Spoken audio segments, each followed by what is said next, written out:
Baik, kita mulai. Assalamualaikum warahmatullahi wabarakatuh. Selamat malam. Yang terhormat yaitu dosen pengampu mata kuliah P3 TIK, yaitu Bapak Riyad dan rekan-rekan sekalian. Pada kesempatan kali ini, kami akan mempresentasikan hasil kerja proyek kami yang berjudul Manajemen Penjualan UMKM pada Sosial Media Terintegrasi dalam satu halaman website. Proyek kami ini belum proyek kami masih merancang sebagai solusi nyata untuk mendorong digitalisasi dan efisiensi bisnis lokal. Sebelum melangkah lebih jauh ke materi, saya memperkenalkan diri dulu. Saya sendiri yaitu Delia Rifatul Janah dan rekan saya yang lain ada Mas Jimny Pangalinan, ada Mbak Farah Aurela dan Mbak Chani Hudi Labileum Lim. Next slide, Mbak. Baik, permasalahan yang diangkat ini ada empat. Yang pertama ada keterbatasan link, yang mana platform seperti Instagram atau TikTok hanya mengizinkan penjualan menaruh satu tautan, yaitu single link di bio profil mereka. Yang kedua itu ada risiko kehilangan pelanggan, yang mana pembeli seringkali batal membeli jika penjual tidak menyediakan link akses langsung ke aplikasi belanja favorit pilihan mereka. Yang ketiga ada pencarian manual, yang mana pembeli malas jika harus mencari sendiri nama toko penjual secara manual di marketplace karena tidak adanya gerbang link yang terpusat. Yang keempat, ini ada preferensi belanja. Setiap pembeli memiliki kenyamanan aplikasi yang berbeda-beda yang berburu, ada yang berburu gratis ongkir di Shopee, ada yang lebih suka diinteraksi di WhatsApp, dan ada yang suka praktis di aplikasi TikTok. Next slide, Mbak. Oke, untuk solusi dan fitur utamanya, untuk solusi adalah sebuah platform yang menyatukan seluruh ekosistem digital UMKM dalam satu halaman website, memberikan kebebasan bagi pembeli untuk memilih cara transaksi terbaik mereka. Untuk fitur utamanya ada mobile optimized interface, yaitu desain halaman yang super ringan, responsif, dan ramah pengguna, yaitu user friendly, disesuaikan dengan kenyamanan tampilan layar smartphone pembeli. Yang kedua ada responsive design. Ini ada tampilan website yang minimalis, super cepat saat dibuka untuk pengguna melalui mobil atau smartphone. Yang ketiga ini ada akses langsung, yang mana pembeli ketika membuka link itu langsung diarahkan masuk ke aplikasi tujuan di smartphone mereka tanpa perlu melalui proses loading browser yang lama.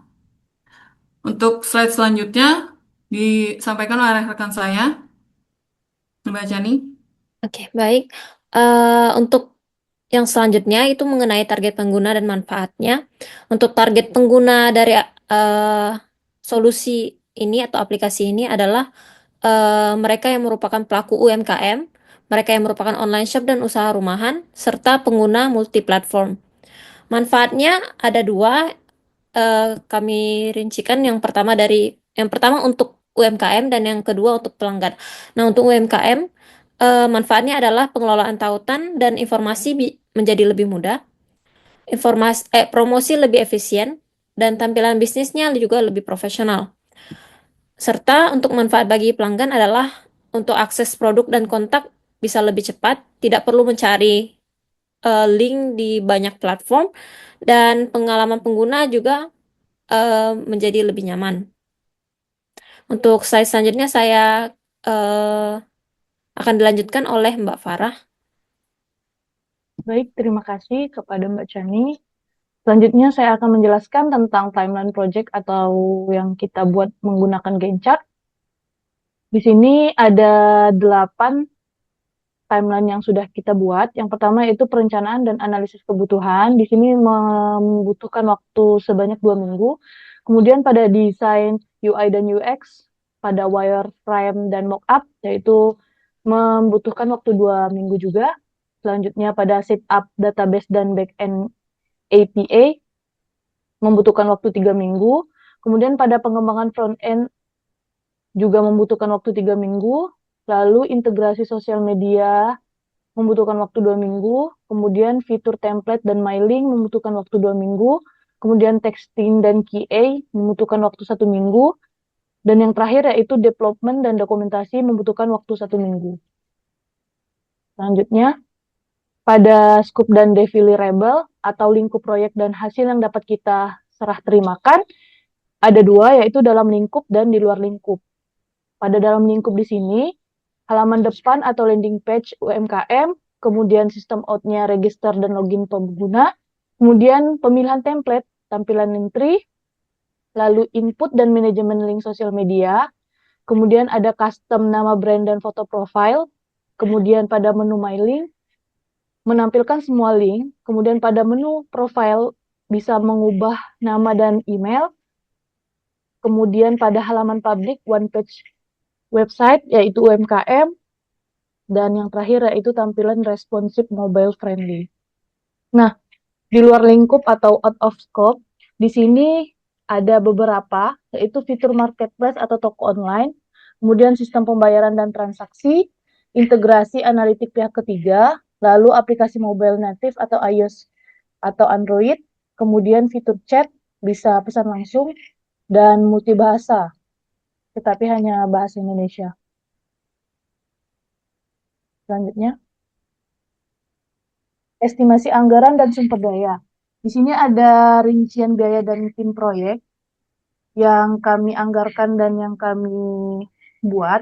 Yang pertama pada tim dan sumber daya, yaitu ada project manajernya, itu koordinasi dan pelaporan ada 1 orang, untuk yang mengerjakan UI dan UX designernya ada 1 orang, visi Figma, wireframe, dan mockup, kemudian front-end developer ada 1 orang, lalu pada back-end developer juga 1 orang, dan QA tester ada 1 orang.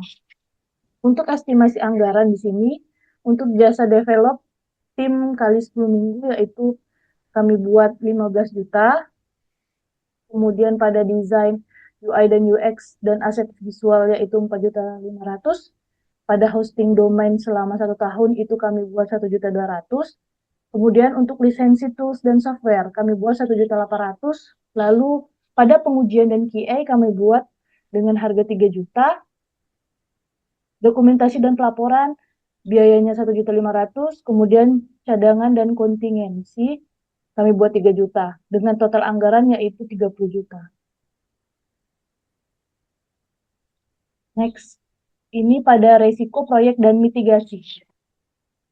Identifikasi, analisis, dan strategi penanganan resiko. Di sini kami bagi menjadi tinggi, sedang, dan rendah.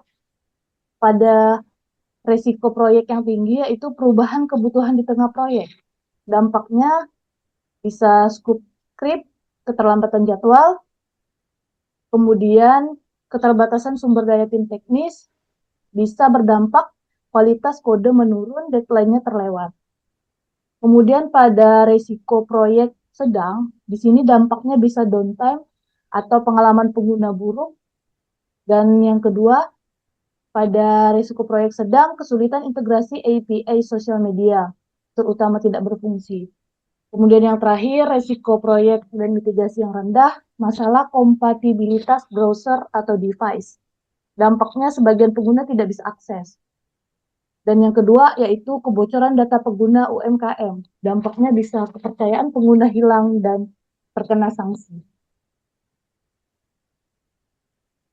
Next. Mungkin itu yang dapat saya sampaikan. Selanjutnya akan saya kembalikan ke Bang Jimmy Pangalinan. Baik, terima kasih Mbak Farah. Dan pada kesempatan ini saya akan menjelaskan terkait metodologi pengembangan atau metodologi manajemen proyek yang kami gunakan untuk men-planningkan sistem ini. Jadi yang kami gunakan adalah model waterfall, di mana metode waterfall ini digunakan karena kebutuhan sistem telah ditentukan sejak awal dan proses pengembangan dilakukan secara berurutan dari tahap perencanaan hingga implementasi. Nih, yang pertama itu mulai dari analisis kebutuhan. Jadi, kebutuhan UMKM dan pengguna, di mana kami mencoba menentukan fitur utama sistem seperti login dan register, manajemen link sosial media, kemudian profil UMKM, terus template landing page, dan mulai menyusun ruang lingkup project. Setelah itu, baru kami masuk kepada tahap desain sistem, yaitu membuat wireframe dan mockup antarmuka, mendesain struktur database, menentukan arsitektur aplikasi, dan alur pengguna. Dan setelah selesai, kami akan lanjut ke tahap yang ketiga, yaitu implementasi dan development, yaitu pengembangan backend API, pengembangan frontend website, integrasi fitur autentikasi dan manajemen tautan, dan implementasi desain responsif. Setelah itu baru masuk kepada pengujian atau testing, seperti menguji dari segi fungsionalnya, terus menguji dari segi user acceptance testing, dan perbaikan bug dan validasi fitur. Dan terakhir, akan dilakukan perilisan, yaitu tahap deployment dan maintenance, seperti melakukan deploy aplikasi ke hosting atau server, dan mulai mendokumentasikan sistem, dan paralel melakukan monitoring dan perbaikan pasca implementasi. Next. Untuk mockupnya, dalam hal ini kami berencana akan membuat desainnya seperti ini, di mana warna utamanya adalah warna kuning dan warna putih. Terdapat ada halaman depan yang terdapat ada button login dan register. Kemudian setelah kita klik button login akan diarahkan ke halaman baru, yaitu halaman login, dan kalau kita klik halaman register akan diarahkan ke halaman register, di mana halaman login dan register ini adalah bentuk pop-up.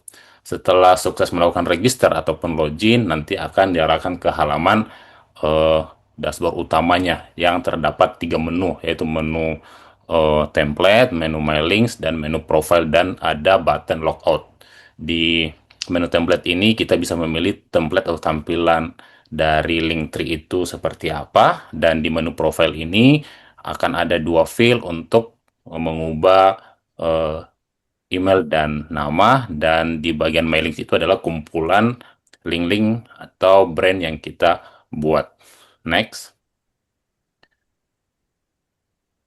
Nah, untuk perencanaan dalam manajemen link itu sendiri, setelah kita klik menu template, nanti akan disuguhkan bentuk layar handphone yang kosong atau kanvas kosong, yang kemudian kita bisa isi dengan sendirinya, mulai dari pengisian brand, terus deskripsi dari brand kita, terus kita mulai mengisi link-link yang akan kita masukkan ke dalam satu halaman link ini.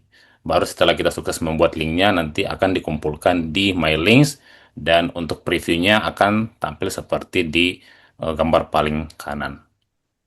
Next. Ya, untuk selanjutnya akan dijelaskan oleh rekan saya, Mbak Chani. Silakan. Oke, baik. Terima kasih, Mas Jimmy. Terakhir, kami ingin mengajak untuk para investor untuk berkolaborasi untuk mendukung UMKM melalui aplikasi kami.